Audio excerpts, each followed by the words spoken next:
Hey, what's up, everybody? This is Charles Sabansi. I want to welcome you guys to another episode of the Dreamerspro Show, where we cover everything from sports, hot topics, classic debates, entertainment, and when we give you guys a fresh perspective on things. And we see them in today. We got a pretty interesting show for you guys. But before we get into it, please make sure you like the video and subscribe to the channel. And also, for today's full shows of all of our segments, be sure to listen to the Dreamerspro podcast. We have that pinned in the first comment below, so make sure you check out the Dreamerspro podcast and leave a review and let us know what you think. But anyway, let me get into this topic here. Now, yesterday, we touched on a story that it came out of one of John Morant's very close friends. You can even see images of the two of them sitting courtside at basketball games, where a police warrant was put out for him, right? Based on an incident back in July of 2020 that occurred at John Morant's home, where allegedly they had some type of altercation, physical altercation with with some kid that came to play basketball at his house or whatever, right? I guess we're going to know more about that as more information comes out. And basically, during that live, I said that this is what happens when you keep the wrong company. Because in this particular report, they talked about a police warrant for John Morant's friend. But in the end, they brought in John Morant's name into the headline. And this is what happens with the high-profile person. Even if you don't do something and the person or someone in your entourage or that's affiliated with you does something, they're going to bring your name into it.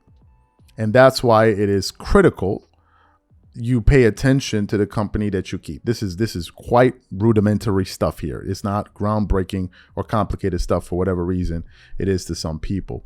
So anyway, we also know that John Morant recently got suspended by the NBA for 25 games for the last incident that he had in his vehicle while driving. We all know the backstory about that. So what happened?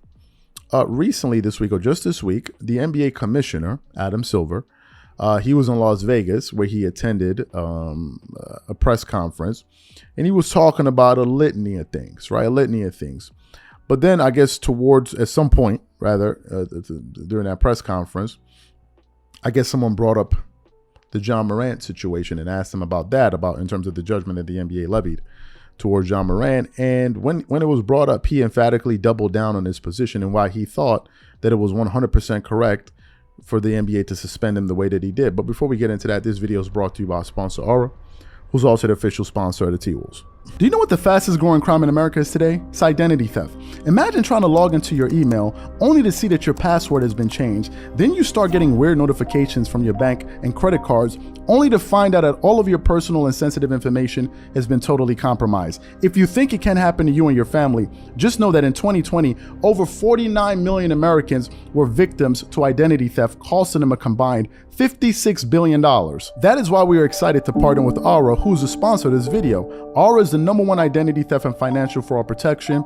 Aura monitors the dark web and alerts you if any of your passwords and accounts have been breached. And funny enough, after using Aura, I discovered some of my credentials were floating around in the dark web, and the app showed me exactly when and where the breach happened. In addition, Aura allows you to set spending alerts, and they'll notify you of any suspicious transactions. Aura is 4 times faster than any of its competitors in alerting you if someone is trying to open a credit card or obtain a loan using your name. And remember this, every 14 seconds, someone becomes a victim of identity fraud.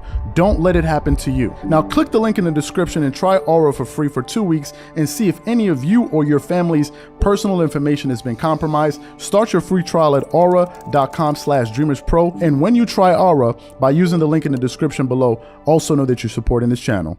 Thank you. So let me just read what this article has to say here. It says, Adam Silver calls John Morant's suspension appropriate, cites gun violence as a concern. It continues on. Las Vegas. NBA Commissioner Adam Silver called Memphis Grizzlies star John Morant's 25-game suspension appropriate and said that he and the league purposely left the terms of John Morant's reinstatement ambiguous. The article continues on. The 25-game suspension was left somewhat ambiguous because I wanted to work it out with him, Silver said Monday at the annual Associated Press Sports Editors Conference. I didn't want to then further impose check-the-box requirements in terms of coming back.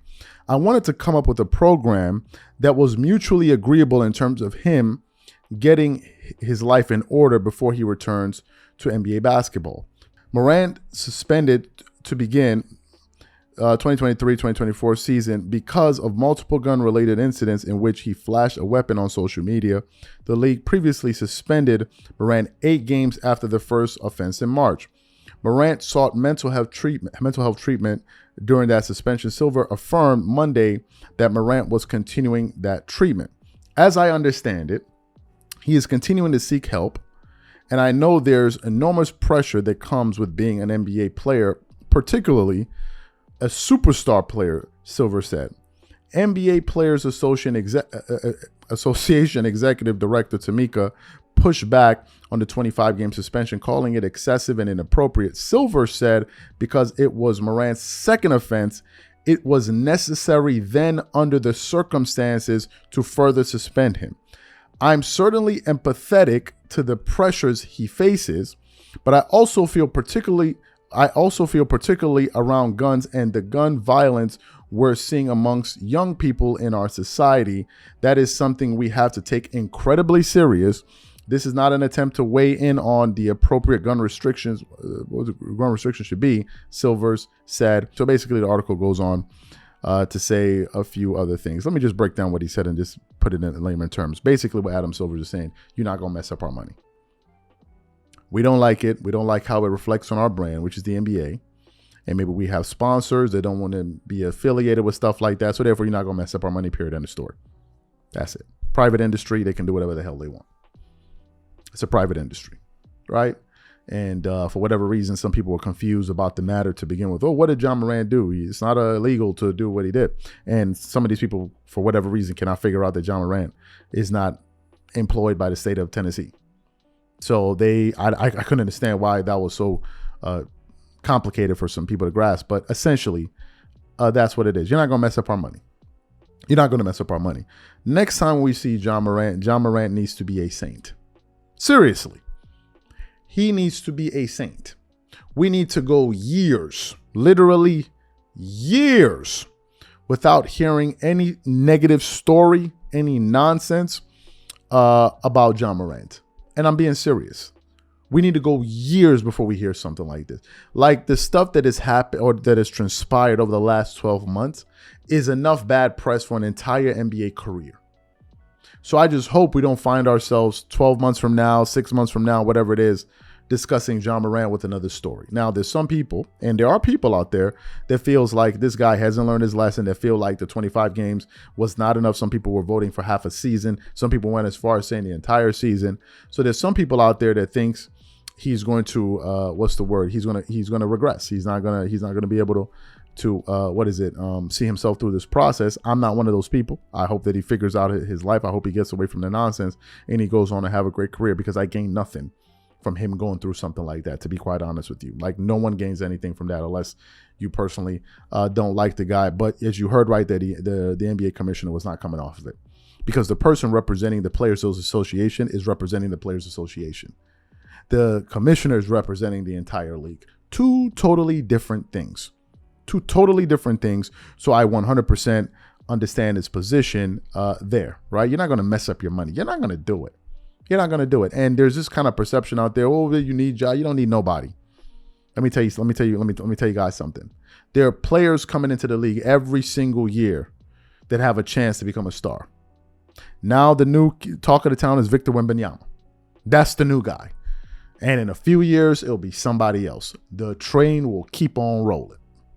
That's just the way it is. So it seems like Adam Silvers was like, fool me once, shame on you. Fool me twice, shame on me. You got me the first time. The second time, we're not going to let you get off with it like that. No. It's not going to happen. So that's what he had to say. So what I want to know from you guys, what do you think about the NBA commissioner essentially doubling down on his position on John Morant? Whatever you guys think, please leave your thoughts and comments in the comment section. And again, if you want our full show today, be sure to check out the Dreamerspro podcast. We have today's episode pinned in the comment section below. Catch you guys on the next show.